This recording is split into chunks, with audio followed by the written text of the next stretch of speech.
Asal mula langsung, proses terbentuknya Pancasila secara langsung diolah selengkap oleh Notonegoro atas perinciannya yang mengatakan bahwa secara langsung Pancasila terbentuk atas dasar-dasar sebagai asal mula bahan. Asal mula bahan atau dikenal dengan kausa materialis mengidentifikasikan arti bahwa Pancasila bersumber dan nilai-nilai adat istiadat, budaya, dan nilai religius yang ada dalam kehidupan sehari-hari masyarakat Indonesia. Oleh karena itulah sangat pantas jika pada susunan sila-sila Pancasila ditegaskan tentang konsepsi ini. Asal mula bentuk. Asal mula bentuk Pancasila yang disebut juga dengan kausa formalis yang berkaitan dengan asal mula bentuk, rumusan, dan nama Pancasila. Seperti yang kesemua elemen tersebut tertuang dalam pembukaan Undang-Undang 1945 merupakan pemikiran R. Soekarno, Dr. Muhammad Hatta, dan para anggota BPOPKI. Asal mula karya. Asal mula karya dalam Pancasila dikenal dengan Aukasya Efficient, yaitu berkaitan dengan penetapan Pancasila sebagai calon dasar negara menjadi dasar negara yang sah oleh PPKI. Keadaan ini mutlak dipahami sebagai salah satu sejarah lahirnya Pancasila. Asal mula tujuan. Asal mula tujuan yang juga disebut dengan kausa finalis selalu berhubungan dengan tujuan atau hasil perencanaan yang diinginkan BPOPKI, serta beragam rumusan Pancasila sebelum terjadinya proses legislatif dari PPKI yang menjadi dasar negara secara hukum negara dan ideologi bangsa. Assalamualaikum warahmatullahi wabarakatuh. Saya Cynthia Adelia. Saya akan membacakan asal mula tidak langsung untuk pembentukan Pancasila. Secara tidak langsung, hakikatnya selalu berasal dari nilai ketuhanan, nilai kemanusiaan, nilai persatuan, nilai kerakyatan, dan nilai keadilan yang telah ada dan tercermin dalam kehidupan sehari-hari. Dengan demikian, dapat disimpulkan bahwa secara tidak langsung, asal mula Pancasila adalah bangsa Indonesia sendiri. Asal mula Pancasila tersebut dapat dipahami bahwa nilai adat istiadat, nilai budaya, dan nilai religius telah digali dan diwujudkan dalam rumusan Pancasila yang kemudian disahkan sebagai dasar negara Republik Indonesia. Hal tersebut menjadikan bangsa Indonesia berdasar atas Pancasila dalam 3 perkara atau 3 asas. Sebagai berikut. Pertama, asal kebudayaan, asas religi, dan asas kenegaraan. Sekian akan dilanjutkan oleh teman saya. Bangsa Indonesia berpancasila dalam triprakara. Yang pertama itu ada asas kebudayaan. Asas kebudayaan ini sudah dimiliki oleh bangsa Indonesia sebelum Pancasila itu disahkan. Nah, yang kedua ada asas religi. Asas religi ini juga sudah dimiliki oleh bangsa Indonesia sebelum Pancasila disahkan. Yang ketiga ada asas kewarganegaraan. Asas kewarganegaraan ini adalah penggabungan dari asas-asas religi dan asas-asas kebudayaan yang sudah ada tadi. Ini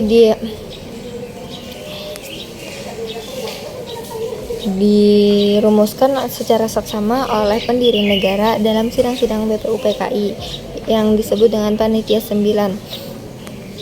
Nah, itu tadi adalah bangsa Indonesia berpancasila dalam triprakara. Terima kasih. Pancasila sebagai pandangan hidup bangsa. Pancasila sebagai objek pembahasan ilmiah memiliki ruang lingkup yang sangat luas, terutama berkaitan dengan kedudukan dan fungsi Pancasila. Setiap kedudukan dan fungsi Pancasila pada hakikatnya memiliki makna serta dimensi masing-masing yang konsekuensinya, aktualisasinya pun memiliki aspek yang berbeda-beda. Walaupun hakikat dan sumbernya sama, namun hendaklah dipahami bahwa asal mula Pancasila sebagai dasar negara Republik Indonesia adalah digali dari unsur-unsur yang berupa nilai-nilai yang terdapat pada bangsa Indonesia sendiri yang berupa pandangan hidup bangsa Indonesia. Oleh karena itu, dari berbagai macam kedudukan dan fungsi Pancasila sebenarnya dapat dikembalikan pada dua macam kedudukan dan fungsi Pancasila yang pokok yaitu berbagai dasar negara Republik Indonesia dan sebagai pandangan hidup bangsa Indonesia. Pandangan hidup yang terdiri atas kesatuan rangkaian nilai-nilai luhur tersebut adalah suatu wawasan yang menyeluruh terdapat kehidupan itu sendiri. Pandangan hidup berfungsi sebagai kerangka acuan baik untuk menata kehidupan diri pribadi maupun dalam interaksi antar manusia dalam masyarakat serta alam sekitarnya. Sebagai makhluk individu dan makhluk sosial, manusia tidak mungkin memenuhi segala kebutuhannya sendiri. Oleh karena itu, untuk mengembangkan potensi kemanusiaannya, ia senantiasa memerlukan orang lain. Pengertian inilah maka manusia senantiasa hidup sebagai bagian dari lingkungan sosial yang lebih luas. Dengan demikian, dalam kehidupan bersama dalam suatu negara membutuhkan suatu tekad kebersamaan, cita-cita yang ingin disampaikan dengan bersumber pada pandangan hidupnya tersebut. Selanjutnya, materi tentang Pancasila sebagai dasar negara. Pancasila sebagai dasar negara berarti bahwa seluruh pelaksanaan dan juga penyelenggaraan pemerintah harus mencerminkan nilai-nilai yang terkandung dalam Pancasila dan tidak boleh bertentangan.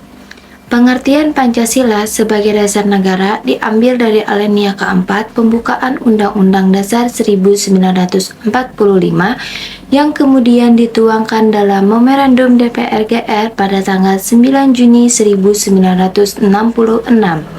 Penegasan kedudukan Pancasila sebagai dasar negara diperkuat dengan keluarnya ketetapan MPR nomor 18 tahun 1998.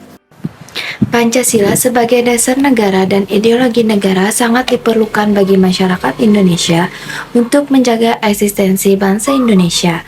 Karena di dalam setiap sila-sila Pancasila itu terdapat nilai-nilai luhur bangsa Indonesia yang sesuai dengan kepribadian dari bangsa Indonesia itu sendiri.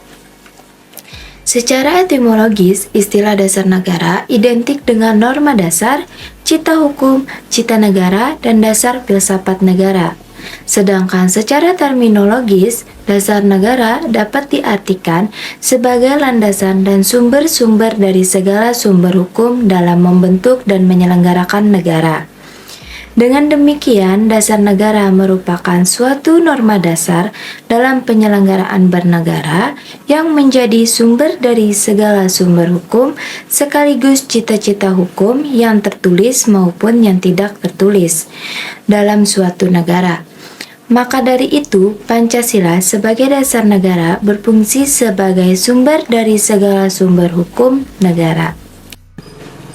Setijo mengemukakan bahwa konsep Pancasila sebagai dasar negara diajukan oleh Bapak Presiden Insinyur Soekarno, yakni di dalam pidatonya pada hari terakhir dalam sidang pertama BPUPKI, tepatnya pada tanggal 1 Juni 1945, yang di dalamnya berisi bahwa menjadikan Pancasila sebagai dasar negara atau falsafah negara. Pancasila memiliki sifat sistematis karena Pancasila terdiri dari beberapa sila, yaitu 5 sila, dan 5 sila tersebut memiliki arti dan maknanya sendiri. Pancasila memiliki 5 fungsi penting diantaranya sebagai berikut. Yang pertama, Pancasila sebagai pedoman hidup. Pada fungsi ini, Pancasila memiliki peran sebagai dasar dari setiap pandangan yang ada di Indonesia. Yang kedua, Pancasila sebagai jiwa bangsa. Pada fungsi ini, Pancasila harus menjadi jiwa bangsa Indonesia. Oleh karena itu, Pancasila harus terwujud dalam setiap lembaga, baik organisasi maupun insan yang ada di Indonesia. Yang ketiga, Pancasila sebagai kepribadian bangsa. Artinya, Pancasila harus ada di dalam diri tiap individu agar bisa membuat Pancasila sebagai kepribadian bangsa dan juga sebagai ciri khas bangsa Indonesia itu sendiri. Yang keempat, Pancasila sebagai sumber hukum. Pada fungsi ini, Pancasila menjadi landasan hukum dari segala hukum yang ditetapkan di Indonesia. Artinya, Pancasila sebagai dasar negara tidak boleh memiliki persatuan yang bertentangan dengan Pancasila. Yang kelima, Pancasila sebagai cita-cita bangsa. Sebagai bangsa Indonesia, kita harus memiliki keinginan bahwa negara kita menjadi negara yang memegang rasa kemanusiaan yang tinggi, bersatu, menghormati dan tidak menjatuhkan satu dengan yang lainnya. Sekian penjelasan materi dari saya. Terima kasih. Pancasila adalah ideologi dasar Indonesia yang terdiri dari 5 asas atau sila.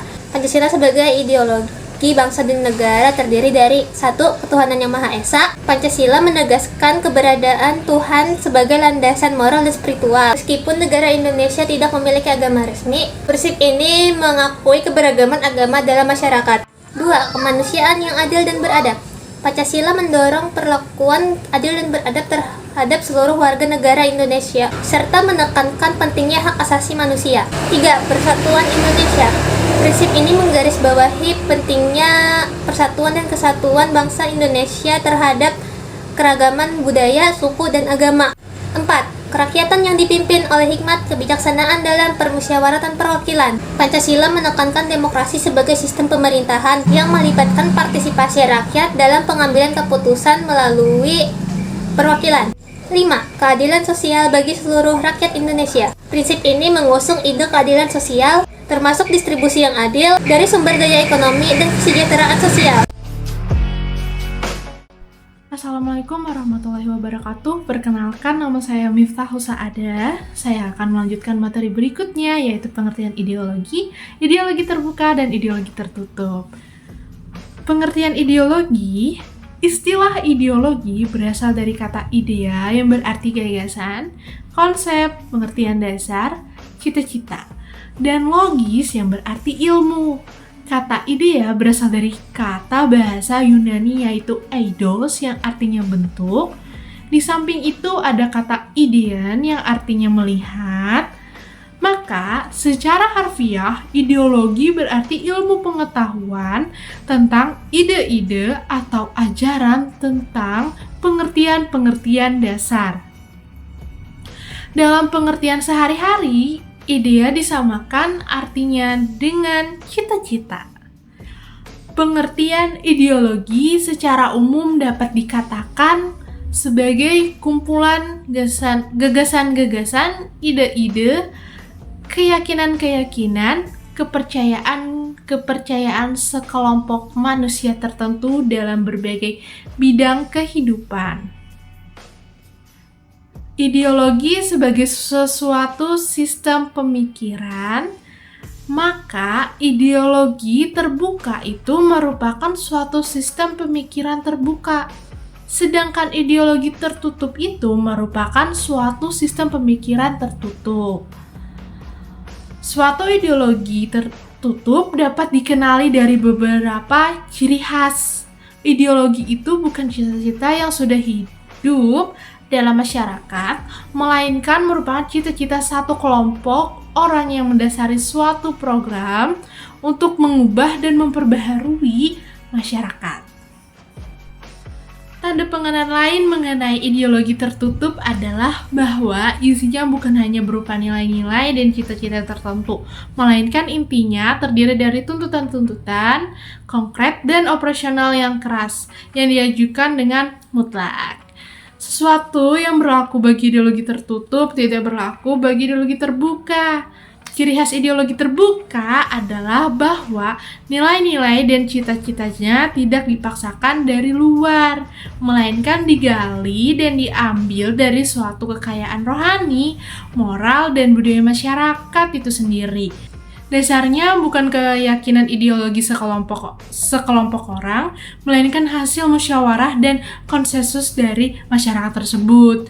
Ideologi terbuka tidak diciptakan oleh negara, melainkan digali dan ditemukan dalam masyarakat itu sendiri. Sekian dan terima kasih. Ideologi parti kuat dan ideologi komprehensif. Ideologi parti kuat adalah ideologi yang cenderung fokus pada satu aspek atau isu tertentu dalam masyarakat atau politik. Ideologi ini menekankan pentingnya memusatkan perhatian dan upaya pada masalah atau tujuan utama. Ideologi parti kuat biasanya memiliki pandangan yang jelas dan terfokus terhadap isu atau nilai-nilai tertentu. Seringkali mengabaikan atau mengesampingkan isu-isu lain yang dianggap kurang relevan. Contoh ideologi parti kuat: kapitalisme. Kapitalisme adalah ideologi ekonomi yang menekankan kepemilikan pribadi, persaingan pasar bebas, dan kebebasan individu dalam urusan ekonomi. Feminisme. Feminisme adalah gerakan sosial dan politik yang fokus pada kesetaraan gender dan hak-hak perempuan. Lingkungan hijau. Lingkungan hijau adalah gerakan yang berfokus pada perlindungan lingkungan, alam, dan penanganan isu-isu lingkungan seperti perubahan iklim dan kelestarian alam. Ideologi komprehensif. Ideologi komprehensif di sisi lain adalah ideologi yang mencoba memberikan pandangan menyeluruh dan sistematis tentang bagaimana masyarakat harus diatur dan dijalankan. Ideologi ini cenderung mencangkup berbagai aspek kehidupan sosial, politik, ekonomi, dan budaya, dan berusaha untuk mengintegrasikan berbagai nilai dan prinsip dalam satu kerangka pemikiran yang komprehensif. Contoh ideologi komprehensif adalah sosialisme. Sosialisme adalah ideologi yang menekankan kepemilikan kolektif atas sumber daya ekonomi dan distribusi yang adil bagi semua anggota masyarakat. Islamisme adalah konsep politik yang mencoba menggabungkan prinsip-prinsip agama Islam dengan tata pemerintahan dan kebijakan sosial. Liberalisme adalah ideologi politik yang mendorong kebebasan individu, kebebasan berpendapat, dan pasar bebas, serta pengakuan hak asasi manusia. Perbedaan utama antara ideologi parti kuat dan komprehensif adalah tingkat fokus dan cangkupnya ideologi parti kuat, cenderung fokus pada satu aspek atau isu tertentu, sedangkan ideologi komprehensif mencangkup berbagai aspek kehidupan sosial dan politik dalam satu kerangka pemikiran yang lebih luas. Keduanya memiliki peran dan tujuan yang berbeda dalam membentuk pandangan dan kebijakan masyarakat. Assalamualaikum warahmatullahi wabarakatuh. Di sini saya ingin melanjutkan materi yang disampaikan dari kelompok saya. Di sini saya akan menjelaskan tentang hubungan antara filsafat dan ideologi.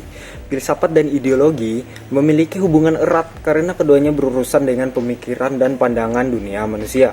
Meskipun mereka memiliki ciri-ciri yang berbeda. Sebelum itu kita mengetahui terlebih dahulu apa sih itu filsafat dan ideologi. Yang pertama, filsafat. Filsafat adalah disiplin ilmu yang mencoba untuk memahami dasar-dasar pemikiran eksistensi nilai dan prinsip-prinsip abstrak yang mendasari kehidupan manusia. Filsafat tidak terikat pada doktrin atau ideologi tertentu, tetapi lebih pada penelitian kritis tentang pernyataan fundamental. Ini mencakup topik-topik seperti etika, metafisika, epistemologi, dan logika. Yang kedua, ideologi. Ideologi di sisi lain adalah serangkaian keyakinan, nilai-nilai, atau pandangan dunia yang membentuk landasan pemikiran politik atau sosial. Ideologi dapat mencakup pandangan tentang ekonomi, politik, agama, atau isu-isu sosial. Contohnya ideologi meliputi liberalisme, konservatisme, sosialisme, dan kapitalisme. Hubungan antara keduanya terletak pada fakta bahwa ideologi seringkali didasarkan pada pemikiran filosofis. Filsafat dapat memberikan dasar konseptual untuk ideologi tertentu, membantu menjelaskan dan membenarkan keyakinan-keyakinan ideologis. Sebaliknya, ideologi dapat menjadi wadah praktis di mana konsep-konsep filsafat diterapkan dalam konteks sosial dan politik. Jadi, sementara filsafat memberikan kerangka pemikiran abstrak yang lebih luas, ideologi adalah implementasi konkret dari pemikiran tersebut dalam kehidupan sosial dan politik. Terima kasih.